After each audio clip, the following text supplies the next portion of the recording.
Railway private कर दिया, bank private कर दिया, LIC प्राइवेट कर दिया। अब बचा क्या है? मोदी सरकार को टक्कर देने वाला अभी कोई पार्टी नहीं है। कि ऐसी कोई एक उपलब्धि बताएं जिनसे गरीबों का भला हुआ हो। गैस महंगी हो गई, सिलेंडर महंगा हो गया जी। मनमोहन सिंह सरकार में क्या बैंक प्राइवेट नहीं हुई? उन्होंने बस फ्री करी, उन्होंने पानी फ्री कराया, उन्होंने बिजली फ्री कर दिया। हिंदू मुस्लिम करना, पहले ये एकजुट तो हो लें। महंगाई, बेरोजगारी।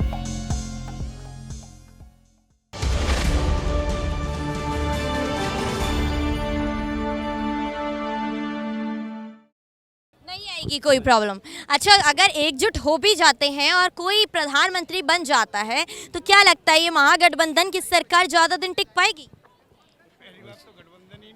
जी, कुछ कह रहे हैं? मैं कहा पहली बात तो ये गठबंधन ही चल पाएगा तो प्राइम मिनिस्टर कहाँ से बन जाएगा? जी।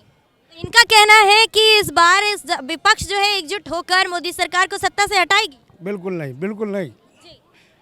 मतलब कहीं से कहीं तक मोदी सरकार को टक्कर देने वाला अभी कोई पार्टी नहीं है, ना कोई ऐसा लीडर है जो मान लो लीटर में आटा बेचते हैं और आलू से सोना बनाते हैं, वो देश को चलाएंगे। कौन कौन देश को चलाएगा?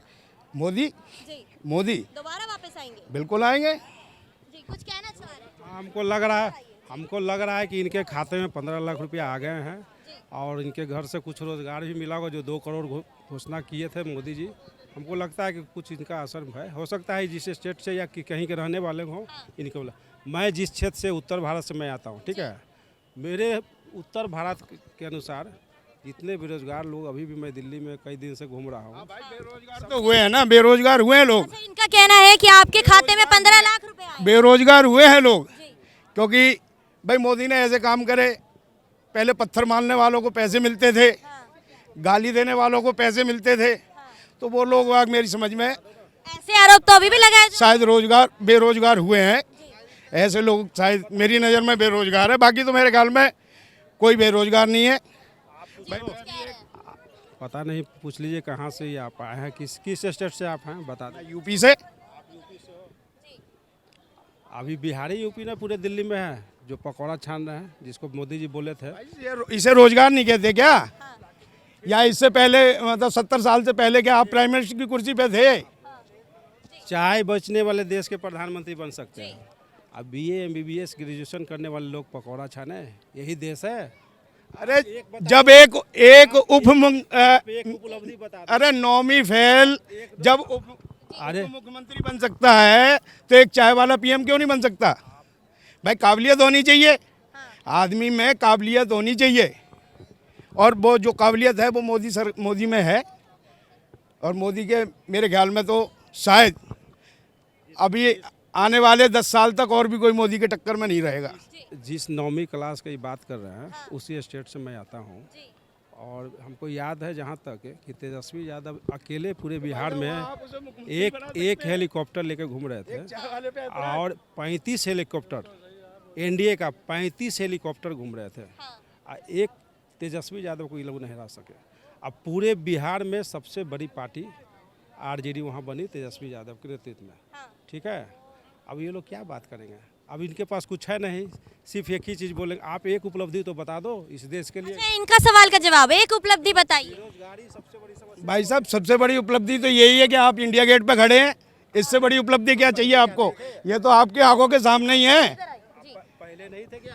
ये पहले नहीं आते थे? देखिए आप पहले ऐसे ही था। क्या था पहले, क्या था बताओ ना। नहीं आप बताइए ना। इससे पेट भर जाएंगे, यहाँ घूम जाने से पेट भर जाएंगे। भाई साहब आपका नहीं भरेगा तो यहाँ जो फोटो खींच रहे हैं। आप रोजगार की बात करो हाँ ना। तो रोजगार ही तो यहाँ लोग ये फोटो खींचने वाले क्या ये रोजगार मतलब क्या चाहते हैं आप? ये बेरोजगार हो जाएं? सब कुछ बेच दिया, रेलवे प्राइवेट कर दिया, बैंक प्राइवेट कर दिया, LIC प्राइवेट कर दिया। अब बचा क्या है? इससे पहले क्या प्राइवेटेशन हुआ नहीं क्या? क्यों मनमोहन सिंह सरकार में क्या बैंक प्राइवेट नहीं हुई? कुछ कह रहे हैं? मैं तो इनसे यही पूछना चाहूँगा कि ऐसी कोई एक उपलब्धि बताएं जिनसे गरीबों का भला हुआ हो। किनसे पूछना चाह रहे हैं? मैं इनसे पूछना चाहूँ। कुछ कह रहे हैं? भाई साहब मेरे को आप एक उपलब्धि ऐसा बताओ जिसमें गरीबों का भला। एक नहीं कई, क्योंकि कोरोना काल में 2 साल घर बैठे शायद आप जैसे लोगों को ना मिला हो, मगर हम जैसे लोगों को तो मिला है जी घर बैठे। कोरोना काल का नाम लेकर के पूरे देश को लूट लिया। वो राशन जो मिला है वो राशन आप पता कर लेंगे, समझे। वो राशन आदमी तो आदमी, जानवर भी नहीं खा सकता सड़ा हुआ। आप पूछो, ये भी जनता है, बता देगा। जी, कुछ कह रहे हैं। कि राशन में ऐसा तो कुछ नहीं है कि भाई जिसमें इंसान को फ़ायदा हुआ हो। क्या फ़ायदा हुआ बताओ? गैस महंगी हो गई, सिलेंडर महंगा हो गया जी, तो क्या होगी? तो कौन प्रधानमंत्री बनेगा आपके अनुसार? ये मेरे हिसाब से तो कोई अच्छा, कोई और ढंग का देखा जाए, उसके लिए पब्लिक के लिए कोई फ़ायदा हो। इसमें क्या फ़ायदा? 2 पैसे का राशन दे दिया और तुम 10 पैसे की चीज़ बढ़ा रहे हो। आपके अनुसार कौन ऐसा कैंडिडेट है अभी, कौन सी पार्टी का कैंडिडेट है जो अभी प्रधानमंत्री बन जाएगा 2024 में? भाई जहाँ तक मेरा ख्याल है, अभी तो फिलहाल कोई नज़र में नहीं आ रहा है, लेकिन मोदी सरकार जो कर रही है ना, वो ढंग नहीं कर रही, क्योंकि वो महंगाई कुछ ज़रूरत से ज़्यादा ही बढ़ाई जा रही है। लग रहा है मोदी सरकार की टक्कर में कोई पार्टी खड़ी हो पाएगी? हाँ जी, पार्टी तो है, कौन सी पार्टी? कांग्रेस पार्टी है जी। अच्छा, भारत जोड़ो यात्रा अपना काम करेगी, असर दिखाएगी? बिल्कुल दिखाई जी। क्यों पहले नहीं दिखाया? क्या कभी कुछ ऐसा कांड हुआ कि जो उन्होंने एकदम ही पब्लिक को एकदम अलग कर दिया? लेकिन आप दिल्ली में खड़े हैं और अरविंद केजरीवाल भी प्रधानमंत्री की लिस्ट में ही है। हाँ जी, हाँ, तो वो भी अच्छा काम कर रहे हैं, उसमें क्या गलत बात है? पब्लिक के लिए उन्होंने क्या कुछ नहीं करा। उन्होंने बस फ्री करी है, उन्होंने पानी फ्री करा है, उन्होंने बिजली फ्री करी है, सब कुछ फ्री करा है। हाँ जी, और क्या लोगे? सभी का कहना है कि इस बार मोदी सरकार नहीं आएगी और विपक्ष एकजुट दिखेगी। कहीं ना कहीं इनके समर्थक भी एकजुट दिखाई दे रहे हैं। तो क्या लगता है सरकार बनेगी? पहले ये एकजुट तो हो लें, पहले ये एकजुट तो हो लें, फिर इनमें जब अगर एकजुट हो भी गए, जीत भी गए मान लो, फिर इनमें प्रधानमंत्री कौन बनेगा? मतलब राहुल बनेगा या केजरीवाल बनेगा या ममता बनेगी? किस वो तो आला कमान की बातें हैं ना कि कौन बनेगा प्रधानमंत्री, लेकिन फिलहाल जो है वो तो इतिहास जब पार्टियां अलग हैं, पार्टियां अलग हैं, पहले तो ये दिखाओ कि भी हम एकजुट हो गए, एक मंच पे आ गए, एक आदमी को अनाउंस करके, जैसे बीजेपी मान लो मोदी को अनाउंस करके चल रही है पीएम के लिए, एक कैंडिडेट तो फिर इकट्ठे होकर दिखाओ ना। मोदी जी ने महंगाई अनाउंस करके लिया था क्या? अचानक अनाउंस कर देते हैं कि कल रात से ये बंद, नोट बंद, जीएसटी चालू, सारी चीजों को रातों रात मोदी जी कर देते हैं, तो हम पहले से अनाउंस कैसे कर दें? फिर एक होके दिखाओ। पहले ये मंच पर किसी आदमी को ये तो कहें कि ये हमारा पीएम का कैंडिडेट है, फिर हम देखते हैं कि महागठबंधन बनता भी है कि नहीं बनता। ये उससे पहले ही टूट जाएगा। अगर इन्होंने प्रधानमंत्री पीएम घोषित कर दिया तो महागठबंधन बनेगा ही नहीं। अच्छा, आपसे मेरा एक सवाल है, जिस तरीके से मुस्लिम समुदाय जो है नाराज दिखाई दे रहा है मोदी सरकार से, तो क्या मुस्लिम वोट मोदी सरकार को इस बार मिल पाएंगे चुनाव में? नहीं, ये आप कह रहे हैं, मैंने तो आपसे सुना है कि भाई मुस्लिम समुदाय नाराज है। कहीं ना कहीं जो मदरसों का सर्वे हुआ, वक्फ बोर्ड की ज़मीन का सर्वे, पीएफआई बैन हुआ, उसके बाद 3 तलाक, तो इस पे तो लोग स्वागत भी कर रहे हैं। आपने मौलवियों के, मौलानाओं के वो भी सुने होंगे कि भी अगर पीएफआई अगर इस तरह की संस्था है तो उसे बैन किया जाए। भाई कोई भी अगर आतंकवादी संगठन है तो मतलब समर्थन मिलेगा? बिल्कुल मिलेगा, और मिला है। भाई मोदी जी का मंत्र है सबका साथ सबका विकास। जब वो सबको साथ लेके चल रहे हैं तो क्यों नहीं मिलेगा समर्थन?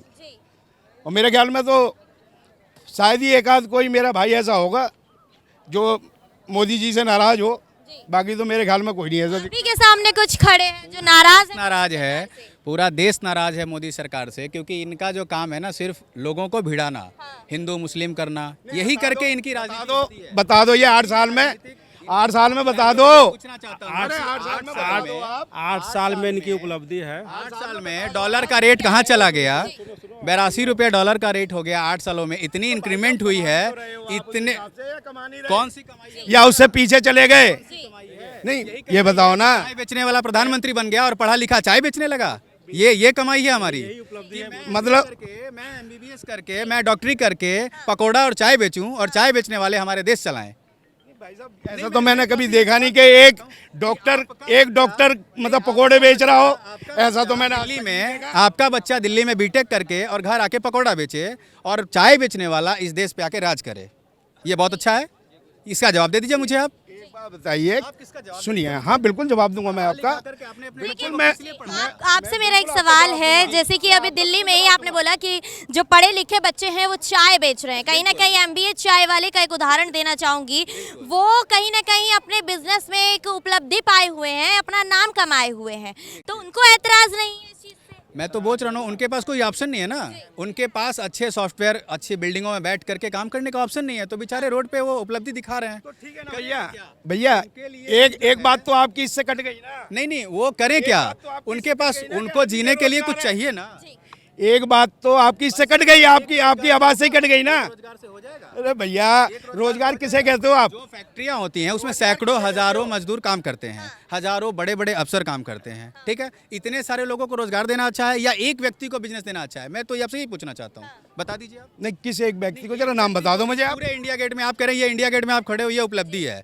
मैं पूछना चाहता हूँ कि ये नहीं मैं ये पूछ रहा हूँ, ये उपलब्धि बहस नहीं, मुद्दे की बात पर आते हैं। ये बताइए कि आपके अनुसार कौन 2024 में प्रधानमंत्री बनना चाहिए? देखिए अभी जो भी होगा वो महागठबंधन सरकार तय करेगी कि कौन बनेगा। ऐसे बहुत से कैंडिडेट्स हैं, ऐसे बहुत से महारत हैं हमारे देश में जो कैंडिडेट के हैं, प्रधानमंत्री कैंडिडेट हैं। तो इसमें ये जरूरी नहीं है कि मोदी ही एक ऑप्शन है, उनके जैसे सैकड़ों ऑप्शन है। ज़रूरत है हम दोनों को देखने की, हम देश वालों को देखने की और पहचानने की, और वो वक्त भी बहुत जल्दी आ जाएगा कि आपको पता लग जाएगा कि प्रधानमंत्री कौन होगा। लेकिन कहीं ना कहीं विपक्ष ही आपस में लड़ती रहती है, और कहीं ये तो नहीं देखने को मिलेगा कि प्रधानमंत्री बनने के समय में, चेहरा घोषित करने के समय में विपक्ष आपस में ही लड़ती नजर आएगी। देखिए आपस में लड़ना कोई बुरी बात नहीं है। मैं यदि सामर्थ्यवान हूँ, मैं यदि सामर्थ्यवान हूँ प्रधानमंत्री का कैंडिडेट का, ये यदि सामर्थ्यवान है तो आपस में हम लोग करेंगे ना कि मैं चला सकता हूँ। अच्छा, ये तो अच्छी बात है ना। आपके घर में यदि 10 बच्चे हैं, 10 होनहार हैं, तो 10 बोलेंगे ना कि मैं हूँ इस काबिल, तो इसमें बुराई क्या है? 10 को बनाएंगे फिर, 10 प्रधानमंत्री बन जाएंगे। भाई साहब आप तो महान है भाई। तो आप ही तो कह रहे हो ना, तो आप ही तो कह रहे हो ना कि भाई 10 अगर लायक हैं तो 10 को बना दिया जाएगा। प्रधानमंत्री का पद तो एक ही है ना, होनहार के होत बलवान। बहुत सारे देश हैं हमारे पास, बहुत सारे ऑप्शन हैं। कौन सी पार्टी मोदी सरकार को टक्कर देगी? कई देशों ने जब 10 होनहार हैं तो फिर 10 ही बनेंगे। 10 कैसे बन जाएंगे? उसमें लेकिन पद तो एक ही है। तो इनसे पूछिए जी, ना, उसमें भी तो कंपटीशन है, उसमें भी तो कंपटीशन है। कंपटीशन नहीं है उसमें कैसे उभर कर आएंगे जी, उनमें कैसे उभर कर आएंगे? कैसे पता चलेगा कि पूरी विपक्ष में कौन कैंडिडेट मजबूत है और जो प्रधानमंत्री बनना चाहिए? देखिए ये तो वक्त बताएगा ना, ये तो वक्त बताया जाएगा। और समझदार हमें नहीं छाटना है, समझदार देश की जनता बैठी हुई है छाटने के लिए। हम अपना करेंगे काम। देखो इन लोग का दर्द हम लोग समझ रहे हैं, इनका दर्द झलक रहा है। जब बिहार में जो महाराष्ट्र वाला हाल नहीं हुआ, इनका काम है तोड़ो और राज करो। मध्य प्रदेश में यही किए, महाराष्ट्र में किया, राजस्थान घुसे सक्सेस नहीं हुआ, झारखंड में गए सक्सेस नहीं हुआ, और वहाँ से बिहार के लोग तो पानी पिला के इनको भेज दिए। तो इनका दर्द मैं समझता, ये चाह रहे हैं कि इसी भाजपा पर, लेकिन भाजपा पर तो आरोप लग रहे हैं कि वो ऑपरेशन लोटस कर रही है, तो कहीं ना कहीं विपक्ष ही टूटती नजर आ रही है। कोई विपक्ष नहीं टूट रही है। मनमोहन सिंह भी जब प्रधानमंत्री बने थे ना, तो 17 पार्टी की सरकार थी, ठीक है। आपस में फिर बैठ के ये लोग कर लेंगे। इन लोग की काहे चिंता हो रहा है? ये लोग तो अपना राग अलापते रहे। थेथोलॉजी का तो खैर इनसे कोई जीत नहीं सकता बीजेपी से। ये तो बस यही की है। आप पूछ लो, यही सर्वे कर लो ना, कितने बेरोजगार यहाँ पढ़ लिख के हैं, यही कर लो। तो देख रहे हैं आप सभी किस तरीके से जनता ने अपनी प्रतिक्रिया दी है 2024 में। 2024 लोकसभा चुनाव में जनता के अनुसार कौन प्रधानमंत्री बनना चाहिए, इसी पर जनता की हमने राय ली थी। ऐसी किसी और मुद्दे पर चर्चा करने के लिए जनता के बीच से एक बार फिर से लौटूंगी। अंजलि राठौर, कैमरा पर्सन मिथिलेश के साथ। वीडियो अच्छी लगे तो इसे लाइक शेयर कमेंट जरूर कीजिएगा और हमारे YouTube चैनल को सब्सक्राइब करना ना भूलें। शुक्रिया।